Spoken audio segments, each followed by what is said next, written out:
The one that got away.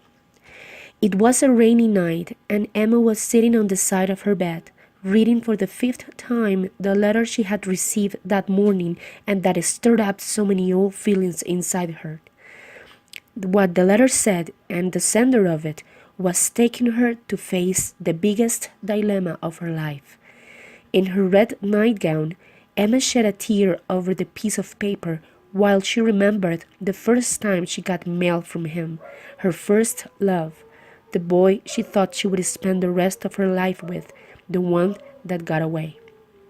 Thomas was her childhood friend. They had grown up together until that friendship became love.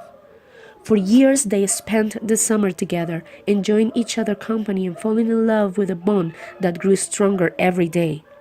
They didn't care about the fact that Emma's family considered Thomas an unsuitable partner for her, due to his middle-class position, and considering the importance of Emma's family name, her parents expect her to marry a well-positioned man with enough money to give her the lifestyle a young woman of lineage deserved. Once they graduate from high school, destiny managed to separate them, sending Thomas to the battlefield of an irrational war, miles away from the town they knew as home. Thomas wrote her every day from the military camp, and she wrote him back until one day the letters stopped and Thomas' family received a telegram from the army declaring him MIA, missing in action. She was heartbroken, and when the years went by and she finally found in college a good lad to help her overcome her sadness, she decided to marry and succumb to the pressure of her father's wishes by becoming the wife of a high society man. Everything was ready for the wedding when that surprising letter came to her hands that rainy Sunday. Thomas was found alive, captive in a foreign country. He had been rescued and he was waiting for her in the city hospital. Now she was face to face to the great dilemma. Was she going to run to the arms of her true love, or was she going to submit to the power of duty? Finally, it was clear to her that she had to do. God had given them a second chance to live their lives as they were supposed to, without any absurd barriers to separate them. Against her good judgment, she broke the engagement and went to meet Thomas to tell him how sorry she was for not waiting for him. Their love story had been tragical, but now they had the opportunity to spend the rest of their lives enjoying love. The end. Step 2. Song Out of Reach by Gabrielle. Do you think the song is mainly optimistic or mainly pessimistic? Justify your answer. I consider the song to be mainly pessimistic, even though there are some parts, a few sentences, of the song that talk about finding love again and doing things to get over the heartbreak. The truth is that pretty much the whole lyric is about the deception, sadness, and disillusion of finding out that the person you love does not love you back. What was the true problem according to the song?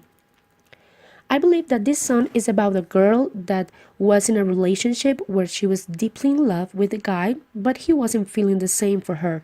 His love was not as strong as hers, and she finally realized about it by his behavior, which probably caused her pain and sorrow, as the song says. This song is famous for being the soundtrack of a very renowned British movie called Bridget Jones's Diary, and is used to describe the situation with one of the characters. Step 3. What a dilemma. What do you think is the best solution for each situation? In case 1, why won't he introduce me to his family? I think the best solution is to speak to him directly about the problem. A year is enough time to have the confidence to ask about the direction of the relationship. If the girl suspects that it has to do with his religion, she should definitely be straight about her feelings and confront him gently about the reason for him to not introduce her to his family.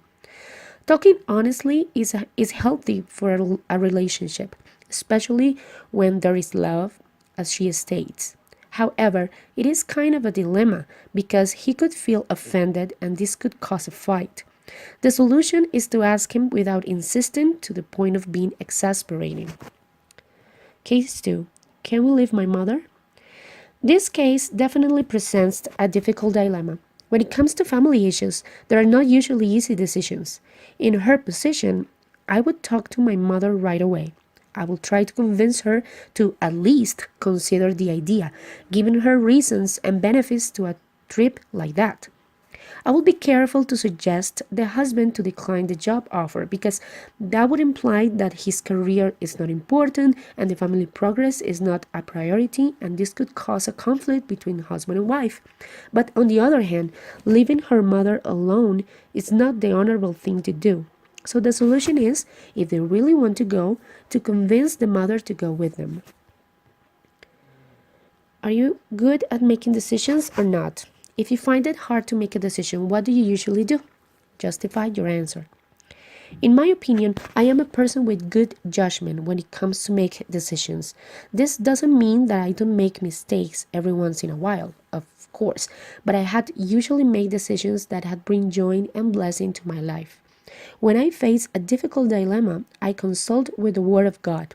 I pray for the solution and then I go to the Bible to consult what it says about it. There is usually an answer for everything there. Once I have the answer and I feel good about it in my heart, I feel in peace, I make the decision and it always goes right. I can really say it with honesty that allowing God to guide your life is the best choice you have to make the right decisions and bring joy to your existence.